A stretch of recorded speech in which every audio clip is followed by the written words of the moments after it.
And to everyone listening, I'm going to start introducing you to Michael because you can at least hear his voice. So that's a good thing, right? That's a good start. And I'm really pleased to have Michael here, I must say.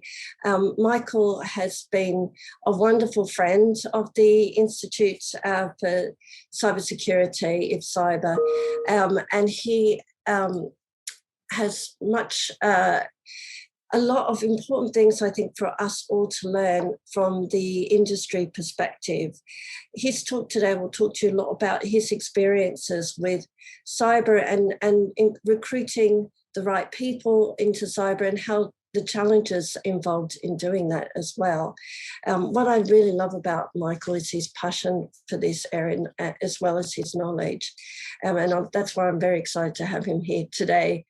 So this topic's really about talking about kind of untapped talent that maybe not is in our and that's why the topic untapped is really talent that's not in our current view or in our current pipeline or that we typically recruit against. And I think why we're kind of talking about this topic is why this topic is quite important is, you know, the shortages in the actual workforce at the moment. There is some stuff there is a report from Deloitte Access Economics saying that by 2025, which is not very far, we were going to need another 156,000 workers in the digital area. And, you know, a lot of that's going to be obviously cyber, data analytics and cloud. So they're the big kind of groups of resource demands. To see if I can send you this, Monica, at the moment. So hopefully we can bring this up. So this is what I really wanted to have a kind of talk through, because this problem is, you know, it's not going away. And there's a number of things that are driving this kind of this shortage. And some of it's obviously COVID's actually accelerated the drive to a digital enterprise. So it's quite interesting. I was reading an article about what's been one of the biggest drivers to get to a digital enterprise. And it really has, COVID actually has driven a lot of organisations to move and accelerate their online presence or their digital presence, or even also kind of reviewing their back-end operations to actually work out how they can actually make them digital. There's a compounding issue there's all of this is compounding. So we've got shortages in STEM graduates. We've got the lack of immigration and migration occurring. We've got also a growth of IT within the business. So what I mean by that is, again, back-end operations, or just us using more IT than we ever had before, like in accounting, procurement, client management, sales areas, and even just core businesses, you know. So we can use kind of from using smartphones to using, you know, even using sensors to go ahead and gather information. And then there's obviously a massive drive, which has probably been over the last kind of 10 years in the growth of consumer IT, which is like smartphones, gaming, and a lot of those things we now consume as entertainment for ourselves. If you think about now, we use platforms like Netflix, Stan, the Disney Channel. You know, there's a whole bunch of other consumer-based IT that kind of sits around us consuming entertainment. So what I'm going to be talking a little, one of the things I wanted to a little bit discuss, and this is kind of takes the kind of the theme of it, is typically we look at human capital as people fitting into boxes called jobs that deliver tasks. And one of those things, we look at this box called a job description, and a job description will have a technical skills, people skills, education, hours that must be worked, and maybe the location. That role is actually anchored to, or that job is anchored. One of the things that's kind of what with COVID has done is actually busted that assumption about location, which is fantastic. But we're still on this traditional kind of looking at recruitment, being that we need to have people with these kind of technical skills, these kind of people skills, this education, and that will then just deliver a set of tasks. I think the real question we've got to ask ourselves is really what tasks need to be delivered,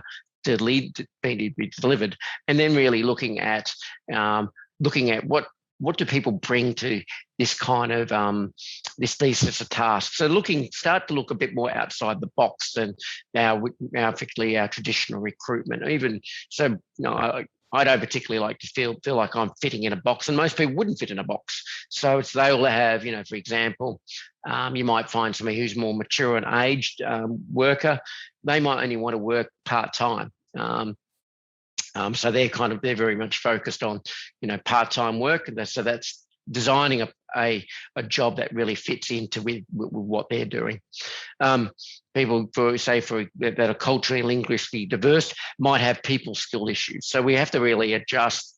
I mean, is that really important to have people skill issues if we actually are really after a higher data analytic jobs, or somebody looking at hunt activities within cybersecurity? So we've got to really start thinking about what really do we need to do the tasks? And and started to kind of break down this idea that a job description, everyone must fit into this job description. So how do we actually find talent? We kind of untapped talent. Firstly, we need to engage the full population of Australia to find talent, and that's critical.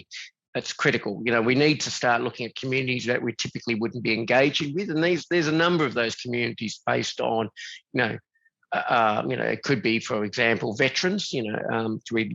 Have you engaged the veteran population, people leaving the Defence Forces and moving? Could be an opportunity. This could be people that are with disabilities, and I would call them, the people with abilities, not really just people with disabilities. So we have to look. We could be looking at people that it might be youth, so we're looking at people that are in that kind of just high school leavers. Instead of actually looking at leaving kind of a polytechnic or a technical college or a university, do we engage them at a younger base? Or another opportunity is mining the existing employee base for talent.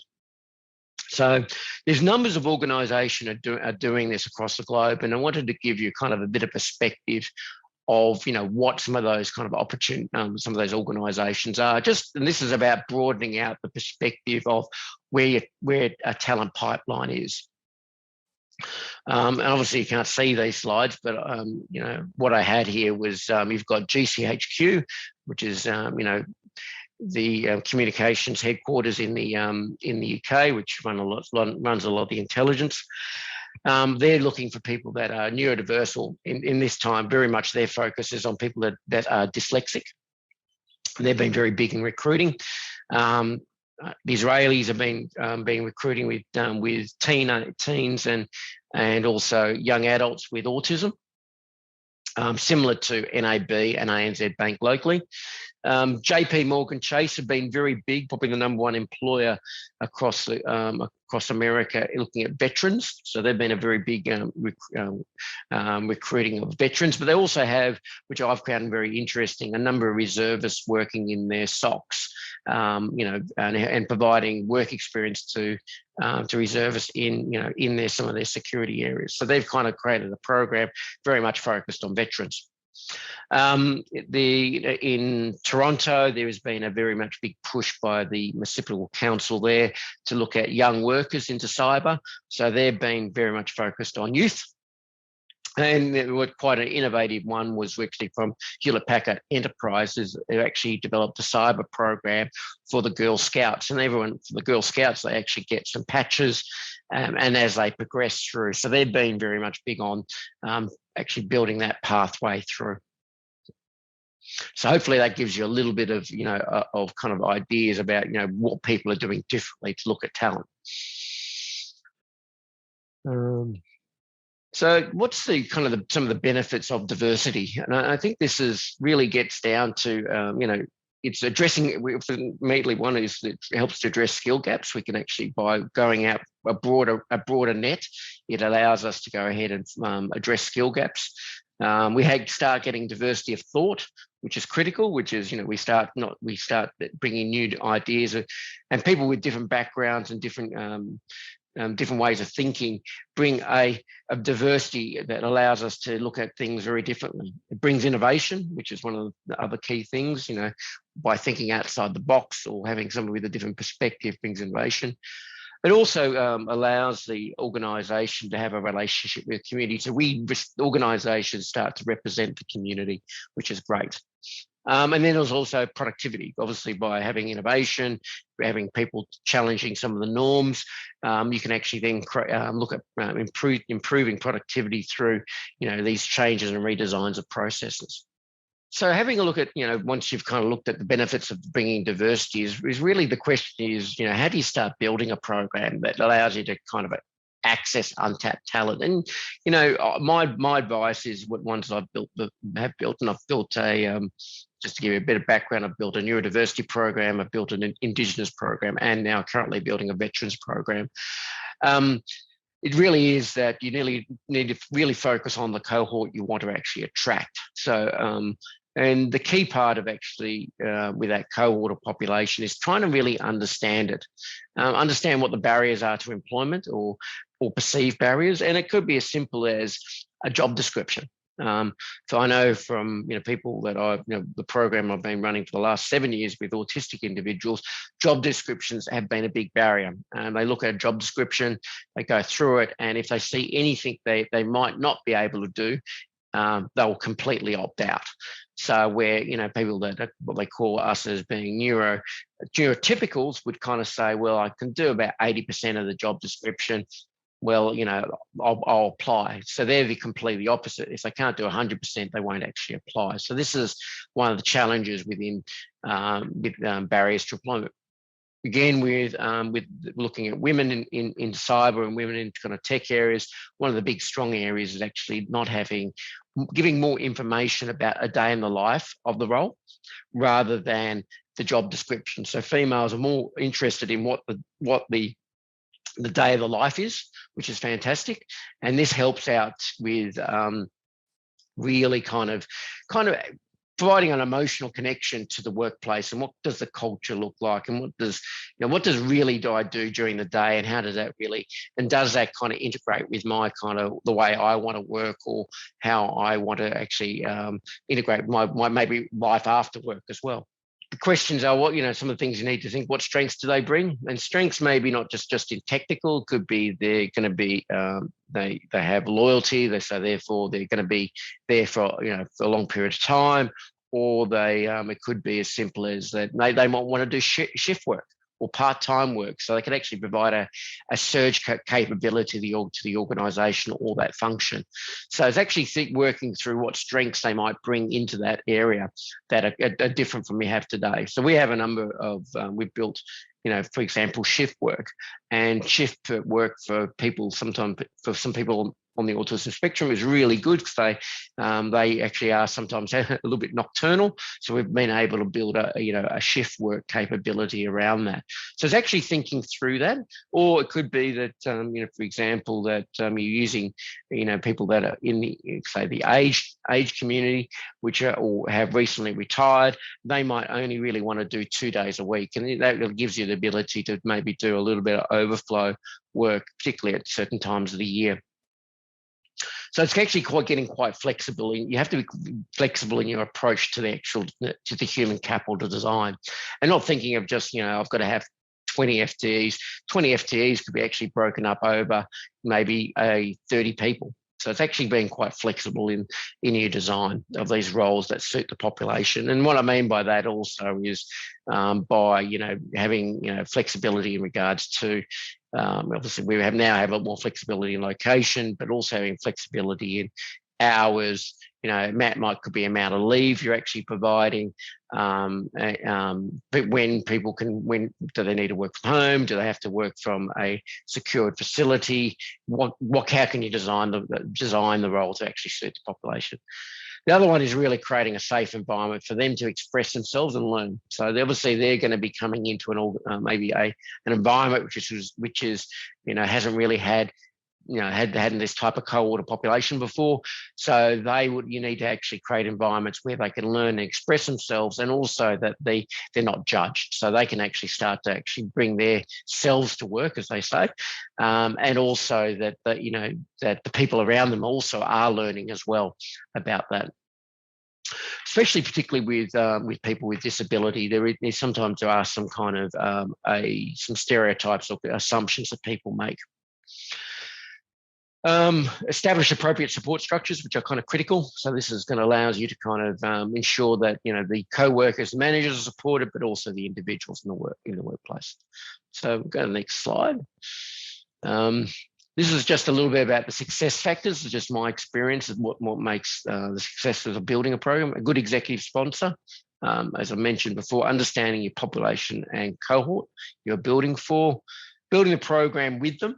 So I think that's critical. So you can understand how you're actually from the traction to actually sustainment. You can really help them with, and then really kind of be willing to redesign processes and really design jobs and tasks to actually do it. And one thing I've left here is reviewing performance management practices, which I think are sometimes archaic in some places, but it's actually going ahead and reviewing them to actually see if they really is there a better way to actually put some kind of bit more scaffolding around it to really suit the population as well. So, example, we've worked with a couple of organisations to build a new performance management tool that's very specific for people on the spectrum, which has been fantastic. So, we've actually been, we actually threw out our performance management practice because it really had you had the assumption you had to advocate for yourself,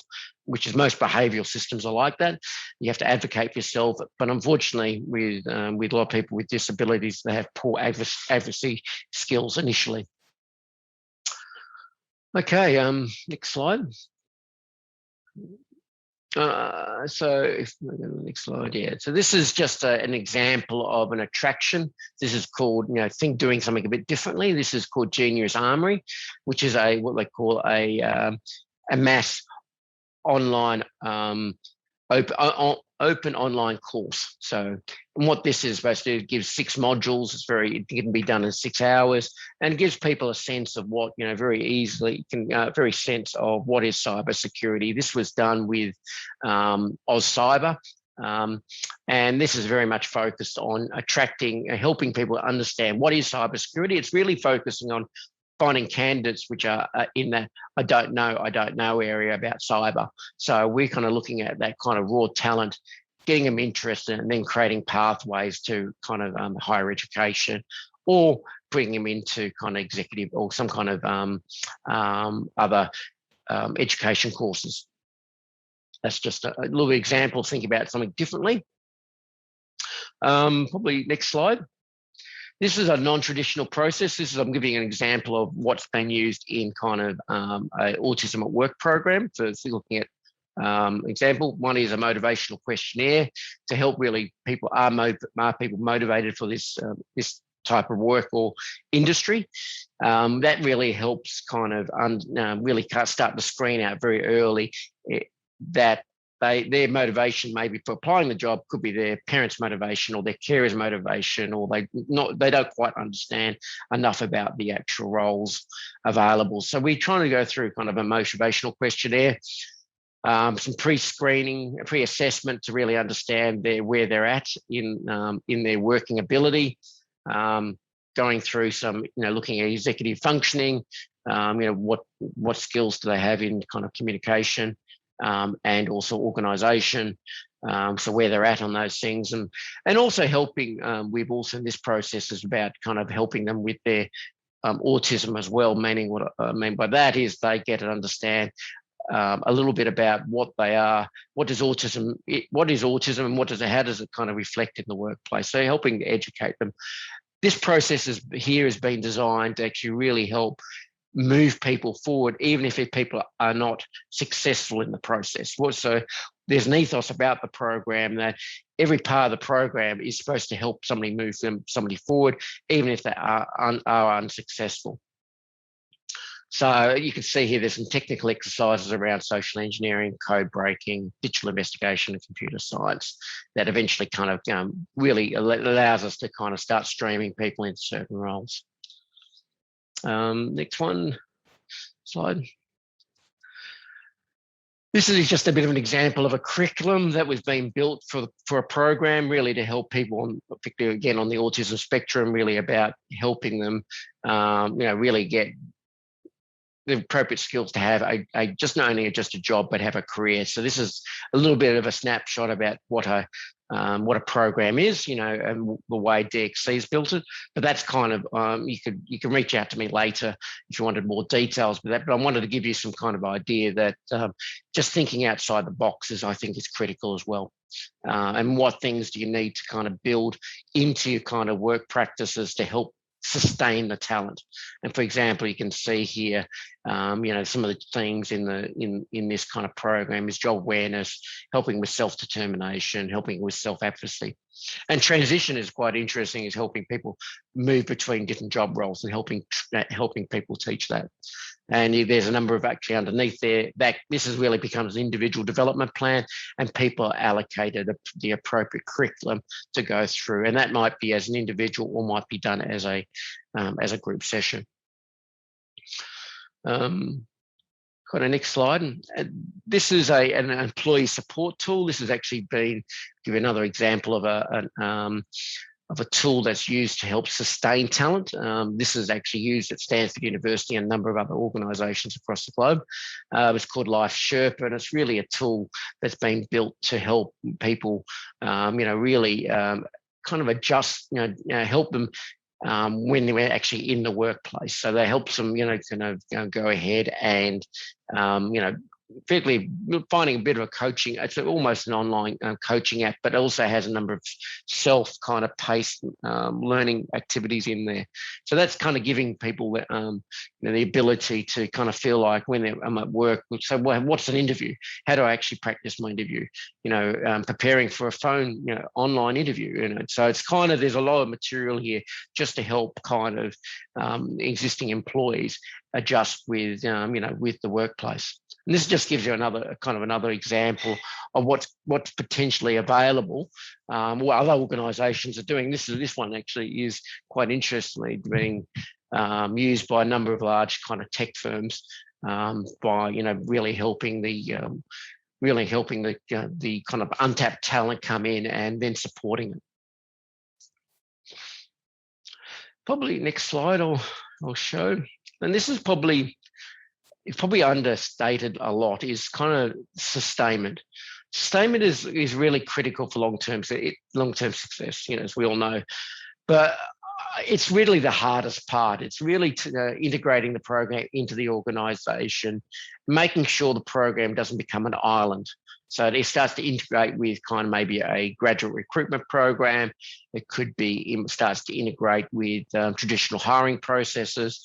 And so you've got to start kind of embedding it into the organisation, learning from successes and challenges, adjusting and redesigning processes.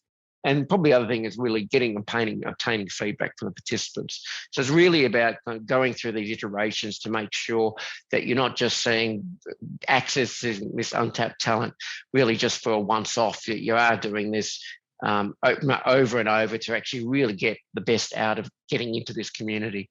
Michael, that was a fantastic talk. Thank you so much for your time. All right. Well, thank you to everyone that attended. Thank you. And hopefully we'll do better the next time with our technology. But thank you for bearing with us, everyone. Cheers. Bye-bye.